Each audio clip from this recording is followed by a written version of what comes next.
James Turner had always been a simple man. He loved his farm and the quiet life it brought him. For years, he woke up early, worked the land, and returned to his modest farmhouse by sunset. The life he had built for himself was predictable and peaceful, and that's just how he liked it. Nothing out of the ordinary ever happened in the small rural town he lived in. But that all changed one crisp morning when James stepped outside to begin his usual chores. The sun had just risen, painting the sky in shades of orange and pink. The fresh morning air was filled with the scent of dew on the grass, and the distant hum of birds chirping echoed across the land. James pulled on his boots, grabbed a shovel, and set off toward his field. He had noticed the soil needed tending and decided it was the perfect day to get to work. As he walked toward the edge of his property, he noticed something strange in the distance. At first, he thought it might just be a group of deer or some other wildlife, but as he got closer, his heart skipped a beat. There, in the middle of his freshly plowed field, were 4 women. They were all digging in the dirt with their hands, their bodies bent over as they furiously worked the soil. Their clothing was torn and ragged, as if they had been through something rough. Their faces were pale, their eyes wide with confusion. They looked like they had been through some kind of ordeal, yet there was no sign of injury. James stopped dead in his tracks, unsure of what to make of the scene before him. At first, none of the women noticed him. They continued to dig, lost in their task as though they were following some unspoken command. James stood frozen for a moment, watching them. The whole situation felt surreal. It wasn't just the fact that there were women in his field, but the way they were acting. They didn't seem to recognize their surroundings or even each other. It was as if they were completely disconnected from reality. James took a few cautious steps toward them, calling out to get their attention. "Hey, what are you doing out here?" he shouted, his voice carrying over the quiet morning. The women paused, their heads snapping up in unison. Their eyes met his, but there was no recognition in them, only confusion and fear. James took a step closer, trying to gauge their reactions. "Are you all right?" he asked, his voice softer this time. One of the women, the one closest to him, stood up slowly. She was about the same age as James, maybe in her late 20s. Her hair was tangled and her clothes were covered in dirt. She looked at him for a moment, blinking as if trying to process what was happening. Then, in a voice barely louder than a whisper, she spoke. We don't know how we got here." James took another cautious step forward. His mind raced with questions. Who were these women? Why were they digging in his field?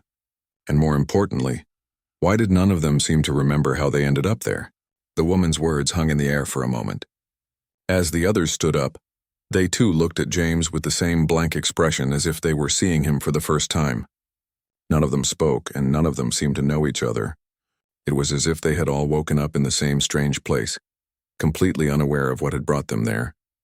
James took a deep breath, trying to steady his nerves. Something wasn't right.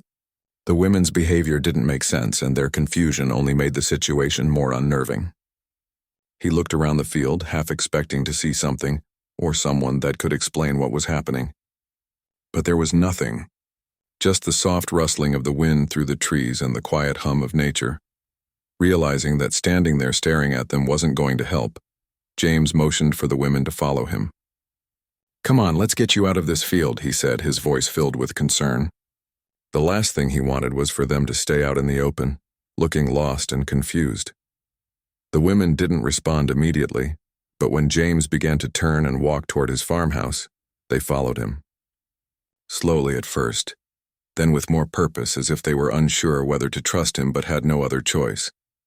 As they walked back toward the farmhouse, James couldn't shake the feeling that he was involved in something far bigger than he could understand. Why would 4 pregnant women end up in his field with no memory of how they got there? He had heard stories of strange occurrences in his town before, tales of unexplained disappearances and odd happenings, but he never thought he would experience something like this. Once inside his house, James set the women down at his kitchen table and offered them food and water. They seemed hesitant at first, unsure of their surroundings, but slowly they began to accept his hospitality. The silence was thick as James prepared a simple breakfast for them, his mind racing. He tried to get them to talk, asking each of them where they were from and how they ended up in the field. But every question was met with the same response: they didn't know. It was as if their memories had been wiped clean, leaving only confusion and fear behind. The more he pressed them for answers, the more unsettled James became. One of the women, the youngest of the group, began to tremble uncontrollably as if she were fighting back tears.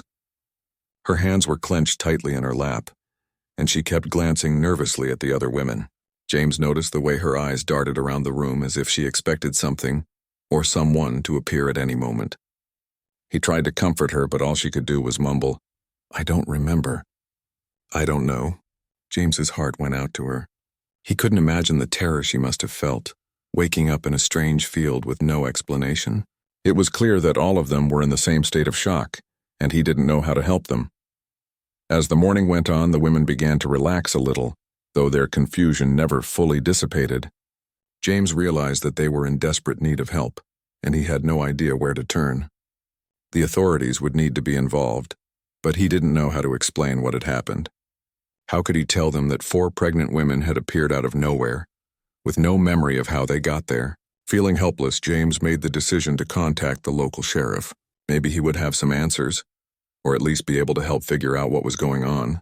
But as he reached for the phone, a thought struck him. What if this was all connected to something more dangerous? Something far beyond what he could handle on his own. For the first time in his life, James wasn't sure what the right thing to do was. All he could do was wait and hope that the answers would come to him soon. But deep down, he had the feeling that this was only the beginning of something much bigger. As the day passed, James found himself increasingly unsettled by the situation. The 4 women sat around his kitchen table, sipping the tea he had made for them, their faces still marked by confusion and uncertainty. James tried his best to comfort them, but the more he spoke, the more questions piled up in his mind. How had they ended up in his field? Why were they all pregnant? And why didn't any of them remember how they got there? Despite the strange circumstances, James knew he had to do something. He couldn't just leave them here, confused and alone. They needed help. But where to start? He couldn't go to the authorities without looking like he was crazy. Who would believe a story about 4 women showing up on his farm with no memory of how they got there? As the hours ticked by, the women seemed to relax a little, but the tension in the air remained thick. They had no memory of the previous day or even how long they had been in the field. They were all disoriented and terrified, unsure of what had happened to them or what would happen next. James could see the fear in their eyes as they exchanged glances, but they hadn't spoken much. Each time James asked them questions, they simply shook their heads or offered vague, uncertain answers. The youngest woman, Clara, looked especially lost. She was sitting with her hands tightly clasped in her lap, her head bent down as if she was trying to keep the tears from spilling over. She had a faraway look in her eyes, like she was searching for something just out of reach. James felt a pang of sympathy for her and gently placed a hand on her shoulder. "It's okay," he said softly. "We'll figure this out. You're safe here." Clara looked up at him, her eyes wide and filled with a mix of fear and hope. "I don't remember," she whispered, her voice trembling. "I don't remember anything. Not before, not after." James nodded, trying to hide the worry in his own eyes. "We'll help you. We just need to figure out what happened." But even as he spoke the words, he knew that he had no idea where to begin. The situation felt like a puzzle with missing pieces, and the more he thought about it, the more he felt like he was sinking deeper into something he couldn't control. The other women, Emily, Sarah, and Maya, sat quietly, their faces drawn and tired. Emily was the one who seemed the most composed, though her eyes constantly darted around the room, as if she expected someone to come barging in at any moment. She looked older than the others, maybe in her late 20s or early 30s, with dark, wavy hair and a serious expression. She seemed to be the most reluctant to talk about what had happened to them, often glancing down at her hands as if avoiding eye contact. Sarah, on the other hand, was the most anxious of the group. She was constantly fidgeting with her clothes, wringing her hands, and glancing nervously at the door, as though she was waiting for something, or someone, to appear. Her fear was palpable, and James could feel it too. Something about this situation didn't add up, and the longer he stayed in the farmhouse with these women, the more the feeling of unease settled deep in his chest. Maya was quieter than the rest, but there was a certain calmness about her, despite the situation. She looked older than the others, in her late 30s, with short dark hair and a slightly weathered face. Unlike Sarah, who seemed to be on edge, Maya had an air of quiet determination. But even she couldn't shake the confusion and fear that lingered in her eyes. She hadn't said much since arriving at the farmhouse, but James could tell that her mind was working overtime, trying to piece together what had happened to her. Despite their differences, there was one thing the women all had in common. They had no memory of how they ended up in James's field, and they had no idea why they were pregnant. Their confusion was like a heavy weight in the room, pressing down on everyone. The more James tried to ask questions, the more the women seemed to withdraw. It was as if they were all caught in the same nightmare, unable to wake up. He couldn't help but wonder if they were hiding something, but every time he tried to push, their answers became more uncertain. In an attempt to get to the bottom of it, James decided to take a different approach. Instead of asking them directly, he began to ask about their lives before the field. He started with Clara, the youngest. "Do you remember where you were before you found yourself in the field?" he asked, his voice gentle. Clara's eyes flickered for a moment, and she seemed to hesitate. Then she slowly shook her head. I think I was at home, maybe, but it's all fuzzy. I don't know." Her voice trailed off as if she were trying to remember, but the memories wouldn't come. James tried to be patient. He didn't want to push her too hard, but at the same time he needed answers. He moved on to Emily. "What about you?" he asked, looking at her with a steady gaze. "Do you remember where you were?" Emily hesitated before answering, her brow furrowing in concentration. "I was at my friend's house," she said slowly. "I think we were having dinner. But after that, I don't know. Everything is a blur." Sarah, who had been sitting quietly, suddenly spoke up. Her voice was shaky. "I was at my job," she said. "I was working late, and then I woke up in the field." Maya, who had been quiet until now, sighed deeply. "I don't remember much either," she said softly. "But I know I was with my sister. I don't know where she is now." Her voice trembled with the last words, and for the first time, James noticed a deep sadness in her eyes. As the women shared their fragmented memories, James couldn't help but feel a growing sense of dread. Their stories didn't add up, and none of them seemed to have any clear recollection of what had happened. It was as if they had all been placed in the field without warning, with no explanation and no reason why. Later that evening, as the women rested in the farmhouse, James walked outside to clear his head. The sky was dark now, the stars shining brightly above him. He paced back and forth in the yard, trying to make sense of everything. The field was quiet, the only sound the rustle of leaves in the breeze. Suddenly, James felt a chill run down his spine. He had an overwhelming sense that someone, or something, was watching him. He turned quickly, but there was nothing there, just the darkness stretching out before him. But that feeling stayed with him, a nagging sensation that something was terribly wrong. Inside the farmhouse, the women sat quietly, their heads down, lost in their own thoughts. They were waiting, just as James was, for the answers to come. But deep down, James knew that the answers wouldn't come easily, and he feared that the truth, when it finally revealed itself, would be far more dangerous than he could imagine. James woke up early the next morning, the cool breeze still lingering from the night before. His mind was clouded with questions, and the night had not brought him any answers. The women were still sleeping in the guest room, but the unease in the house was palpable. As the sunlight filtered through the windows, casting long shadows across the floor, James couldn't shake the feeling that something was off. The women's stories didn't make sense, and he couldn't help but wonder if they were hiding something. But what and why? He decided to call the local sheriff, thinking that maybe they could help make sense of the bizarre situation. The sheriff, a seasoned man named Tom Davis, had dealt with his fair share of strange occurrences in the small town. But this was different. Sheriff Davis had seen a lot, but he hadn't dealt with anything like this before.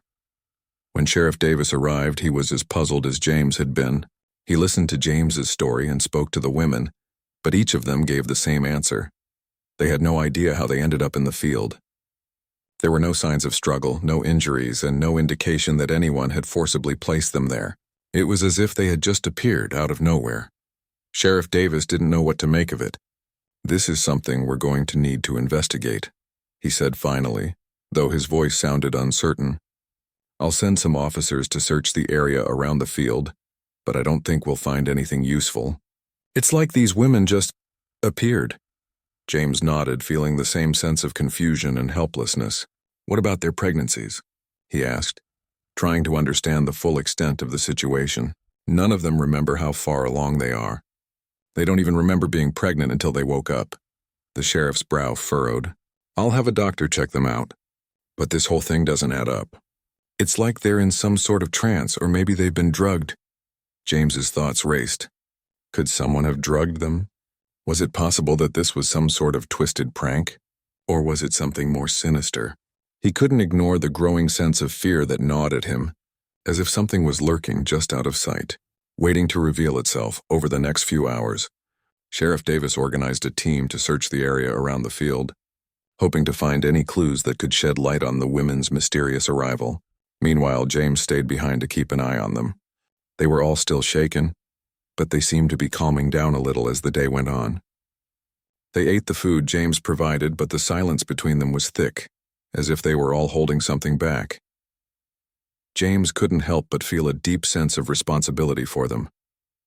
They were in his home now under his care, and he had to do everything he could to help them. But he was starting to feel like he was in over his head.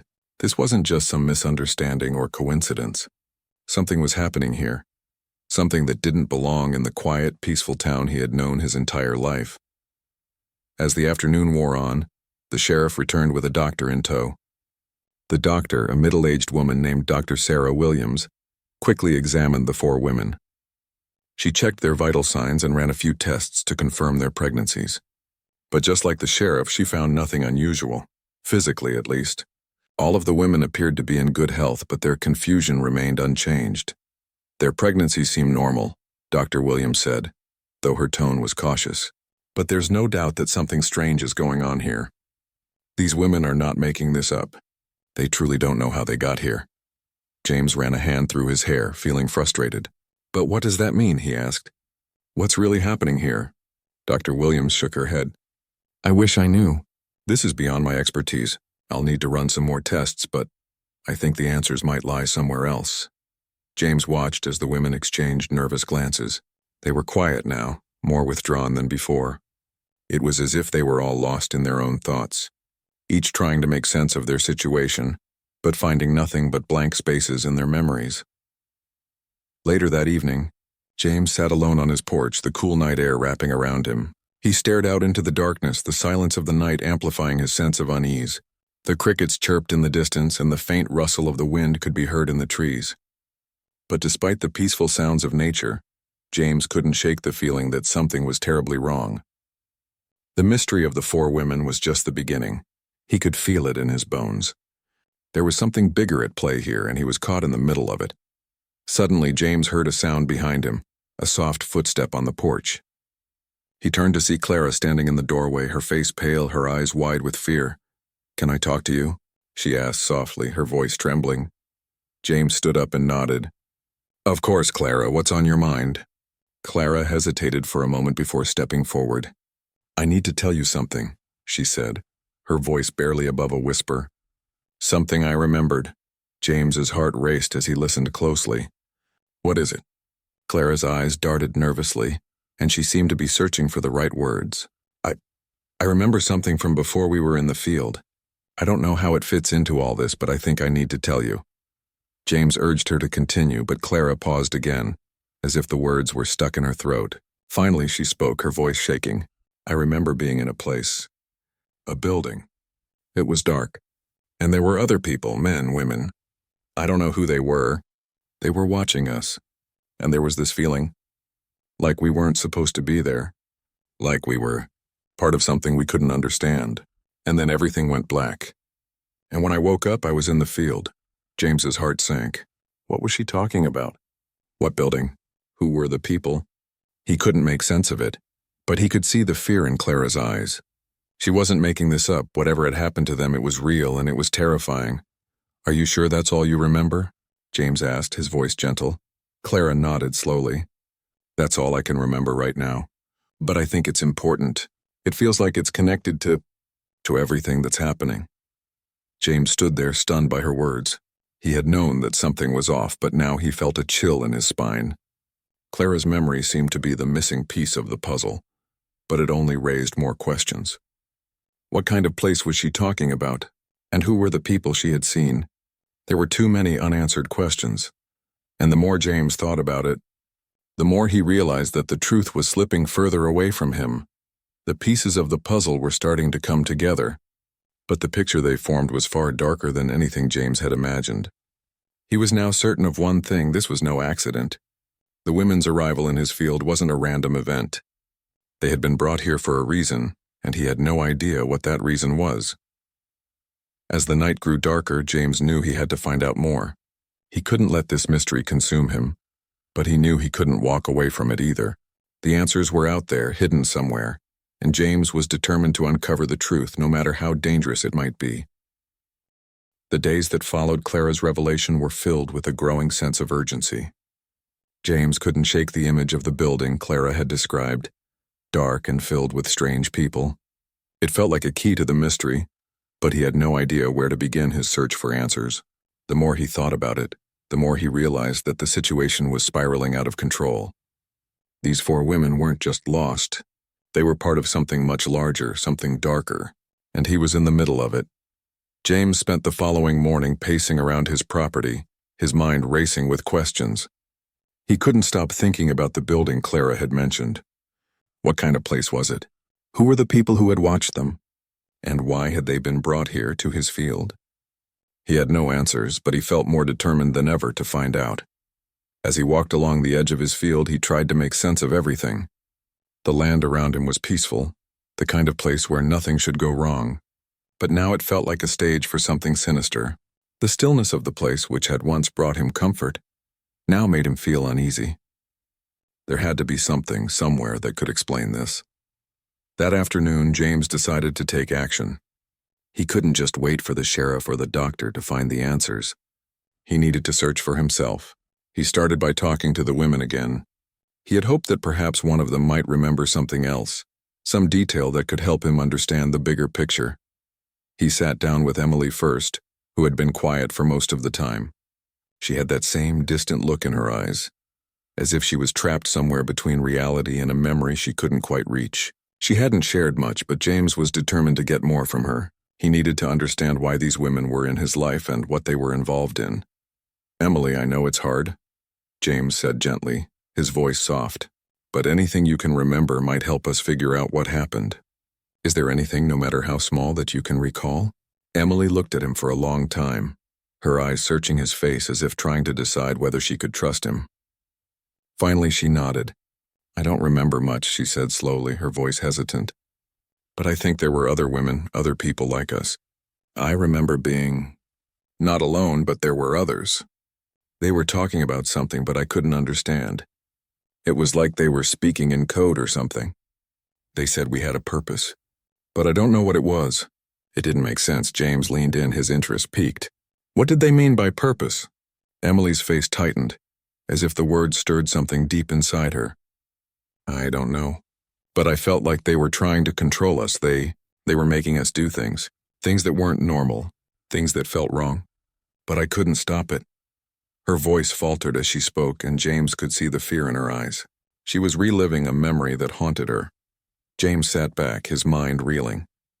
What had she meant? Who were they? The words control and purpose echoed in his mind, sending a chill through him. Whatever had happened to these women, it was part of a plan. Something orchestrated by someone else, but who? As he sat with Emily, trying to make sense of her words, the others remained quiet in the background. Sarah, Clara, and Maya were sitting by the window, their eyes cast downward, lost in their own thoughts. James knew that each of them had something to contribute, but they were all reluctant to speak. It seemed that whatever they had experienced together was too terrifying to put into words. He stood up and walked over to Sarah, who had been fidgeting with her hands for the past few minutes. She looked up when he approached, her eyes filled with a mixture of fear and desperation. "Sarah, can you remember anything else?" he asked gently. "Anything at all?" She shook her head slowly, her eyes darting to the door as if she feared someone would walk in. I remember waking up in the field, but before that I was in a room. It was cold. There were others there too, like us, and they kept telling us things I couldn't understand. They said we had been chosen for something special." Her voice cracked, and James could see the terror in her eyes. "I don't know what they meant, but I knew I wasn't supposed to be there. And then, I woke up in your field. James felt a knot tighten in his stomach. Chosen for something special? He repeated, the words sending a shiver down his spine. It sounded like they were part of some kind of experiment or project. But who was behind it, and what did they want with these women? As he listened to Sarah's words, Maya suddenly spoke up from the corner. Her voice was steady, but there was a darkness in her eyes. They told us we were part of something bigger, she said quietly. That we were needed for a plan. A plan that would change everything. But I don't know what it was, and I don't think we were meant to survive it. James felt a cold wave wash over him. The pieces were starting to fall into place, but they only raised more questions. What kind of plan were they talking about? And why had they been chosen for it? These women hadn't just ended up in his field by accident. They were part of something. Something orchestrated by someone, or something far more powerful than he could imagine. That night, as James lay in bed, he couldn't sleep. His mind raced with thoughts of the women's words. Chosen, control, purpose. These weren't just random strangers. These women were part of something far more disturbing. And James was now deeply involved in it, whether he liked it or not. He didn't know where to turn or who to trust, but he knew he couldn't let it go. Whatever was happening, he had to find out the truth. As the hours ticked by, James finally drifted off into a restless sleep. His dreams filled with images of dark rooms, cold eyes, and whispers of a plan that he couldn't yet understand. But one thing was clear: he had to uncover the truth no matter where it led him. Because the answers were out there, hidden just beneath the surface, and they were waiting to be discovered. James woke up early the next morning, his mind still swirling with questions. The night had not provided the rest he desperately needed. Every time he closed his eyes, he was haunted by the images the women had shared with him. Talk of being chosen, of being part of some larger, darker plan. These weren't just vague memories. They were pieces of a puzzle, and each piece only made the picture more unsettling. He went through his usual morning routine, mechanically feeding his animals and checking his crops, but his mind wasn't on the farm. It was on the women, on their stories and the terrifying possibilities that came with them. They weren't just lost. Something more sinister was at play, and the more he thought about it, the more he realized he couldn't just sit around and wait for someone else to figure it out. James knew he had to take action. He couldn't rely on the sheriff anymore. The authorities had done all they could, but they didn't have the answers either. The truth, it seemed, was buried too deep for them to find. So it was up to him. He had to get to the bottom of this. After breakfast, James sat down with the women once more. They had been quiet for the past few days, each of them trying to make sense of the strange situation they found themselves in. But today, James needed more answers. He needed to know everything. He started with Clara, the youngest of the group who had seemed the most affected by their situation. She had been withdrawn, lost in her thoughts, and it was clear that she was struggling to make sense of everything. Clara, James said softly, I know this is hard, but we need to talk about everything. What do you remember? Anything, no matter how small it might seem. Clara looked up at him, her eyes filled with a mixture of fear and uncertainty. She seemed hesitant at first, but then she nodded.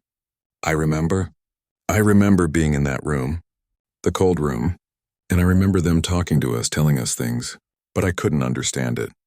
They kept saying we were part of something important, that we had to do our part for something bigger than us, but I never understood what it was. They made us feel like we had no choice, like we were trapped in it, but I don't know what it was. It all feels like a dream, a nightmare. James nodded, listening intently. It was the same story they had all been telling. But now it seemed to be getting clearer. They had been part of something orchestrated by people who wanted to use them for their own purposes. But what was the purpose? And why did they not remember their lives before the field? James felt the weight of his next question. Do you remember who these people were? Who was behind this? Clara shook her head, her face contorted in frustration. I don't know. They never told us their names. They wore masks, all of them. I couldn't see their faces. They spoke in low voices like they didn't want us to hear them clearly. And they were always watching us. It felt like we were part of some experiment, but I can't remember the details. James could see the pain in Clara's eyes, the desperation to remember, but it was as if her memory was deliberately clouded, like someone had gone to great lengths to keep her from recalling the truth, and the others weren't much different. He turned to Emily, who had been sitting quietly, her eyes focused on the table in front of her. "Emily," James asked gently, "can you remember anything else? Anything that might help us understand what happened?" Emily looked up, her expression distant. She was clearly lost in thought. "I remember the sound," she said slowly. "The sound of machines. Beeping, humming. It was constant. There was this cold mechanical feeling to everything, but there was also something else. Something I couldn't quite understand. It was like they were testing us. I don't know what they were testing for. But I know they were watching, measuring, recording. It felt like we were nothing more than lab rats." James felt a chill run down his spine. The words lab rats echoed in his mind. These women had been part of some kind of twisted experiment, their lives controlled and manipulated by faceless figures in masks. But why? What did these people want from them? James turned to the others, hoping to hear something that might connect all of their stories. Sarah spoke up next, her voice shaking as she added to the growing mystery. "I remember the silence," Sarah said softly. "It was always so quiet except for the machines. There were no windows, no clocks. We didn't know what time it was, how long we had been there. It felt like time didn't matter, but we could feel something in the air, like they were always watching, always waiting for us to do something. And then one day it all stopped. Just like that. We woke up in that field and everything was different. I remember feeling dizzy, confused, like we had been asleep for a long time." James processed her words carefully. Time seemed to have been suspended for them, a sense of disorientation designed to keep them from understanding what was really going on. But what had they been kept in that room for? What had they been used for? The answers were slipping through his fingers, and the more he spoke to them, the more he realized how little they knew. But there was something else, something that bothered him more than anything. They weren't just victims of some cruel experiment. They had been specifically chosen, manipulated, and then left to find their way out of a puzzle with missing pieces. James sat back, his thoughts racing. What kind of people would do this? What kind of plan required women like these, pregnant, confused, lost? It didn't make sense. He needed to find out who was behind it. And the more he thought about it, the more certain he became that the answers were close. He just had to keep digging. That evening, as the sun set over the horizon, James made a decision. He couldn't do this alone. He needed to get outside help. Someone who knew more about the kind of people who could orchestrate something like this. Someone with connections. Someone who could dig into the dark underworld that James knew had to be at play. He picked up the phone and dialed a number he had kept on hand for years. A former colleague who worked in federal law enforcement. James didn't know if he would get any answers, but he had to try. These women's lives were hanging in the balance and time was running out. As he spoke on the phone, he glanced out the window at the field where everything had started. The stillness of the night, the gentle rustling of the trees felt out of place. It was as if the land itself was holding its breath, waiting for the truth to come to light. In that moment, James knew that the answers he sought were not just buried in his memories or the women's. They were hidden in the shadows, waiting for someone brave enough to uncover them. And that someone was going to be him. Whatever it took, James was going to uncover the truth, because the more he learned, the more he realized that the women's nightmare was only just beginning.